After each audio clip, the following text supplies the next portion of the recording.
สถานที่นี้เป็นเมืองแบบใด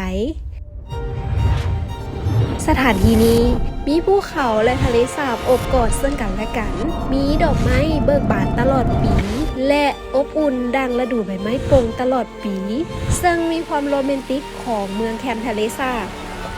และมีความกว้างใหญ่ของไข่มุกที่สูงขึ้นทะเลหมอกของหนองแสเดียนซื่อยืดยาวไปหลายกิโลเมตรภูเขาซีซานที่มีความเขียวงามอยู่ตลอด และเส้นทางสีเขียวที่โค้งเวียนได้เชื่อมต่อชีวิตที่มีเสน่ห์ดังบทกวี สถานที่นี้มีลมฤดูใบไม้โปร่งพัดโชยๆภูเขาและแม่น้ำอ้อมรอบเมืองพร้อมกับกลิ่นอายความอบอุ่นของการใช้ชีวิตประจำวันร้อยเคียงคู่กัน มีมรดกทางประวัติศาสตร์และวัฒนธรรมอันลึกซึ้งสถานที่นี้เสียงขับห้องของละครบูฮานผสมผสานกับดนตรีพื้นเมืองอยู่นาทีนี้ได้นำเอามรดกทางวัฒนธรรมนับพันปีเข้าสู่ชีวิตประจำวันของคนธรรมดาอยู่ที่นี่ภูเขาแม่นลมหายใจของเมืองผ่อนคลายเงียบสงบสืบสานชีวิตบ่จบสิ้นแม่น้ำแม่นอักษรดนตรีที่ไหลเวียน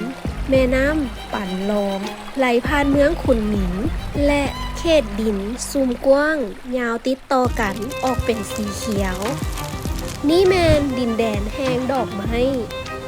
ตลาดโดนานที่มีชื่อเสียงเป็นศูนย์กลางดอกไม้ของอาซีมีกลิ่นหอมทั้งกลางเว้นและกลางคืนมีดอกไม้ที่เบิกบานอย่างต่อเนื่องตลอด4ฤดูเป็นเมืองที่เปิดกว้าง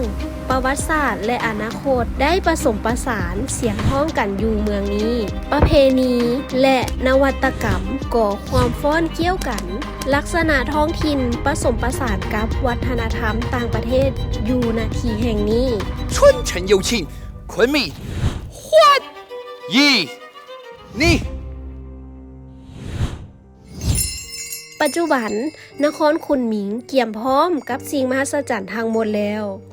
การเสื้อเซินที่จริงใจมาสู่โลกพวกเขาขอเซินทานมาอย่างจริงใจเบิ่งเมืองขุนหมิงที่อยู่ระหว่างทะเลสาบและภูเขาสัมผัสหัวใจของชีวิตประจำวันของขุนหมิงน้ำเอาเมืองขุนหมิง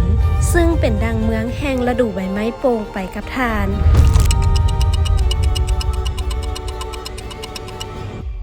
2026ยินดีต้อนรับสู่นครขุนหมิงนครขุนหมิงสป.จีนหวังว่าจะได้พบปะกับทาน